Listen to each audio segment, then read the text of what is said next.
సంగారెడ్డిలో కాంగ్రెస్ పార్టీ ఆధ్వర్యంలో BRS MLA Jagadish Reddy, మాజీ మంత్రి కేటీఆర్ల దిష్టిబొమ్మలను దహనం చేసిన కాంగ్రెస్ శ్రేణులు.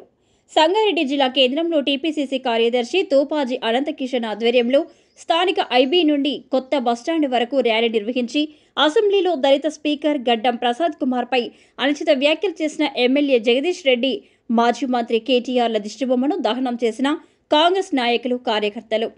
ఈ కార్యక్రమంలో మండల అధ్యక్షులు బుచ్చిరాములు, పట్టణ అధ్యక్షులు జార్జ్, యూత్ కాంగ్రెస్ కార్యదర్శి కూన సంతోష్, కిరణ్ గౌడ్, శ్రీకాంత్ గౌడ్, లక్ష్మణ్, బాలు, రవి, తాహేర్, జాఫర్, మహేష్, లాల్ తదితరులు పాల్గొన్నారు.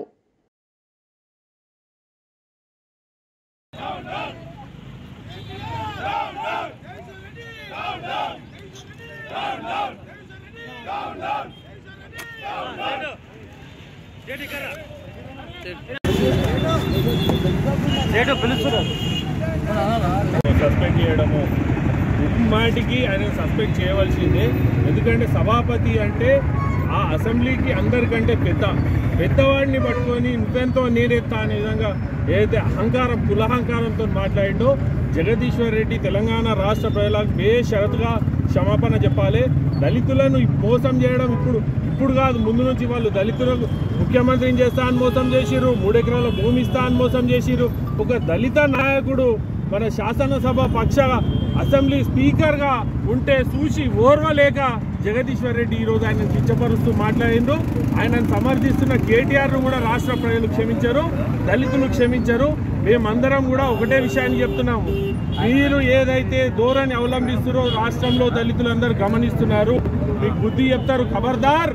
మీరు అనుకుంటున్నారు కానీ ఒక స్పీకర్ను మీరు అలా మాట్లాడినందుకు మిమ్మల్ని సస్పెండ్ కాదు, అసలు మొత్తం అసెంబ్లీ సభ్యత్వాన్ని రద్దు చేసి బేషరతుగా ఆయన అసెంబ్లీకి రాకుండా దాన్ని మొత్తం సస్పెండ్, ఎమ్మెల్యే శాశ్వతంగా నిర్మూలించాలని సందర్భంగా మేము డిమాండ్ చేస్తూ ఈరోజు సంగారెడ్డి జిల్లా కాంగ్రెస్ పక్షాన ఈ సంగారెడ్డిలో కేటీఆర్ది మరియు జగదీశ్వర్ రెడ్డిది మా దళిత సంఘాల నాయకులతో కలిసి మేము ఇవాళ దిష్టిబొమ్మ దానం చేయడం జరిగింది. రెడ్డి గారి పర్యవేక్షణలో నిన్నగాక మొన్న జరిగిన అసెంబ్లీ సమావేశంలో అసెంబ్లీ స్పీకర్ అయినటువంటి గడ్డం ప్రసాద్ గారిని ఒక దళితులని చూడకుండా కూడా అసలు జగదీశ్వర్ రెడ్డి ప్రశ్నోత్తర సమయంలో సభతో మేమందరం కలిస్తే నువ్వు స్పీకర్ అయినవు, సభ నీ సొంతమా, సభ నీదా అని నీ జాగిరా అన్నట్టు మాట్లాడింది. కాబట్టి అది పూర్తిగా రాజ్యాంగ విరుద్ధం. కాబట్టి దాన్ని పురస్కరించుకొని రాష్ట్ర వ్యాప్తంగా ఈరోజు ధర్నాలు చేపట్టాం.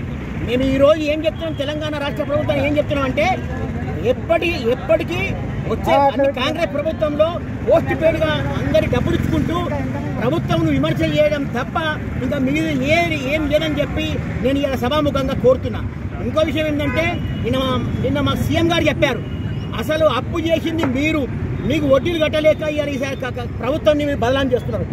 అసలు రుణం తీసుకుందే కాంగ్రెస్ ప్రభుత్వం వచ్చిన తర్వాత 10 నెలల్లో 1,58,00,000 కోట్ల రూపాయల రుణం కాంగ్రెస్ ప్రభుత్వం తీసుకుంటే మీకు వడ్డీ కట్టింది 1,53,00,000 కోట్లు మీకు వడ్డీ కట్టినాం. మరి ప్రభుత్వం దగ్గర ఉన్న ఖజానంతా మీరే తీసుకొని పోతే ఈరోజు కట్టిన డబ్బులు మొత్తం రుణంకి వెళ్ళిపోతున్నాయి, లోన్ల మీరు తీసుకొచ్చిన అప్పుకి వెళ్ళిపోతున్నాయి.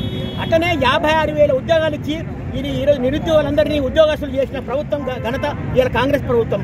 ఎన్నో మంచి పథకాలు చేసుకుంటూ ఇలా రాష్ట్ర ప్రభుత్వాన్ని ముందు తీసుకెళ్తున్న మా ముఖ్యమంత్రి గారిని, మా నాయకులందరూ ఎంతో కార్యక్రమాలు చేస్తుంటే మీరు బదలాం చేసుకుంటూ కాంగ్రెస్ ప్రభుత్వం బదలాం చేసుకుంటూ ఏదో విధంగా ప్రజలను మభ్యపెట్టడానికే ఈరోజు చేసిన దుర్మార్గమైన చర్యగా అభిర్ణవిస్తూ మా నాయకుడు జగ్గారెడ్డి గారి ఆదేశాల మేరకు జిల్లా హెడ్ క్వార్టర్లో జిల్లా పక్షాన ఈరోజు ధర్నా నిర్వహించి కేటీఆర్ జగదీశ్వర్ రెడ్డి దిష్టిబొమ్మ కాల్చడం జరిగింది.